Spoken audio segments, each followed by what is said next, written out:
Hello, I am Thomas. We are currently in Beverly Hills on this cold April evening. Asian Founders Network for me is a place where everybody can come to be inspired.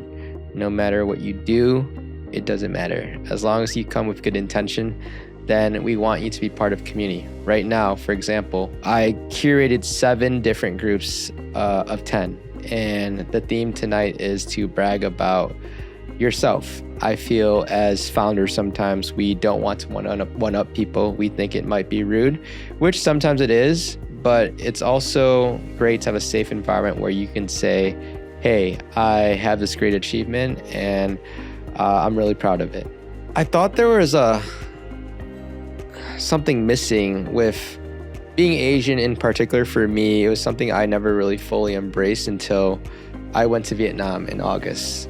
It was in Vietnam where I saw the roots where my mom and dad were from. They grew up extremely poor. Growing up, they would say, it was really hard, but I didn't really understand how hard it was until I made the trip myself. I saw the home that my mom was raised in, living with 6 siblings, a room this big, and they had to just basically all sleep together. And this was for years. There was no games, phones, or all this luxury that we have.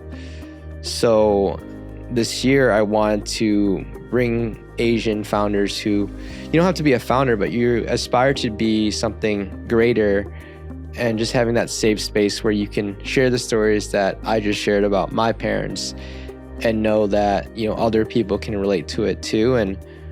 And lastly, really help people and mean it, not just saying I will help you and just disappear, or I will help you, but I want something. Today, for example, when I took the photo, I said, I really don't need anything. I just want everyone to be happy, have good connections, because that's how I was taught when I had nothing. Earlier, I was interviewing my friend Jason, and he recalled the days where after college, I didn't have much, but people gave me a chance. They gave me the advice, and then it led to something. And that's ultimately what I want to do to pay it forward. There's probably 80 people here tonight, and it was invite only. I don't list the event publicly. My first event was end of January, and I just rented a house on Peerspace. I said, let's just make a potluck.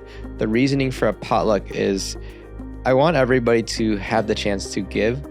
Many times you go to events and you're almost handed everything. You just show up, you eat, and that's it. But here, I have people fill out an application, and I assign them a food category that they bring. If they don't bring, it's, maybe they're not the best person to bring for the future, because you think of connections, right? If they meet somebody else and they're not taking the event seriously, then we may have some challenges and they may not be welcome back in the future. I don't think people realize how much work it takes behind the scene. You have to make a website. Inviting people in the beginning was rough. I'm on Instagram and I have to put diversity. But diversity isn't just men and women. And it's also cool to hear the applause out there, because it's just great value. So that brings me great joy. But I'm looking at age, industry, because I want everybody to just come together and be one. I don't care if you're a billionaire, 100 million or whatever.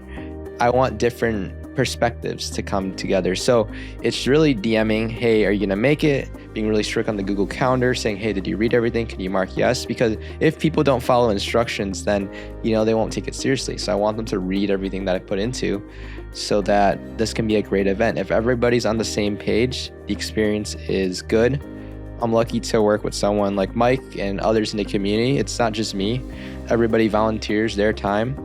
And we're here, and I don't feel stressed at all. You saw me today. There's no stress. Just show up. I was doing a podcast even as people were showing up, and I walk out and, 50 people were there.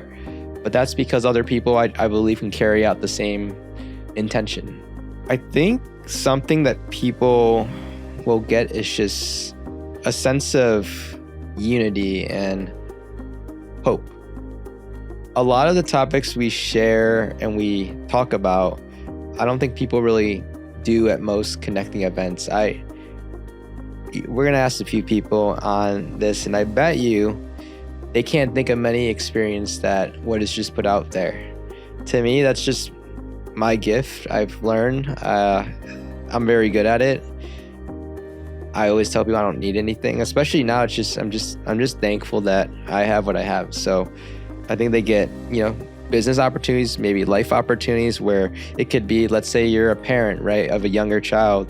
You can find somebody who's going through a similar challenge that you can meet up for lunch. So Norman's a good example.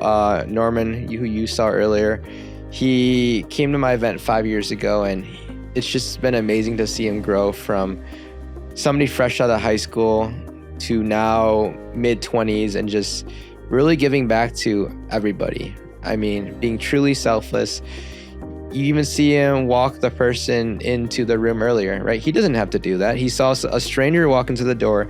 Now, if you go to an event and you're late, what happens? You look around awkwardly and you're like, oh shoot, I feel weird or strange. But that's what I've noticed in his business has taken great strides. I mean, he's growing, he's asking the right questions. And yeah, I'm just like proud to see him and who he is today as a person, and just always just there. I think the community is for the doers who would rather give to others than taking things for themselves. Those who don't mind stepping back when there's a greater opportunity, they know that they can be okay watching somebody in that spotlight. For me personally, just being in LA, I notice a lot of the opportunities that people get, they'll be the first to take it, and they don't think about others or do the right thing. So I think if you have good intention, then this is the place. If you want to help others be inspired and feel warm, I think that's the important thing. Building good relationships with people, then you have a place. I would say this event isn't for those who doesn't put the time in for others. So an example is, there's a reason why I do a lot of emails. I put a lot of checklists in place, and the questions are thorough. If you're not putting effort into this and I don't know you, if I know you, it's different. You don't have to really try because we already understand each other. But if you're coming in fresh, I have a question that says, how did you hear about this? Most people just say, a friend. Guess what? I don't know who your friend is when I'm reading this, when I have over 200 names that I'm trying to vest through. So put the time in, be here, pitch into the community. You see a way you can help, just do it. Be a giver. If you're not a giver, then maybe go somewhere else. Go to some other event. I try to do one every month, but for me, it's just joy. Am I having a great time? If I'm having a great time, sure, I'll keep it rolling. But who knows how long that will last. I think if you want to continue, you can go to AsianFoundersNetwork.com or follow us on Instagram at AFoundersNetwork. So if you're out there, you're in LA, this is where I'm planning to do the Asian Founders Network event.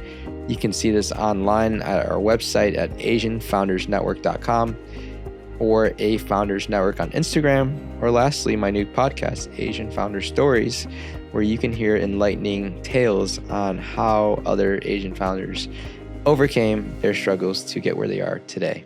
And if you wish, you can follow my journey at Create with Tom on Instagram and stay up to date with what I do.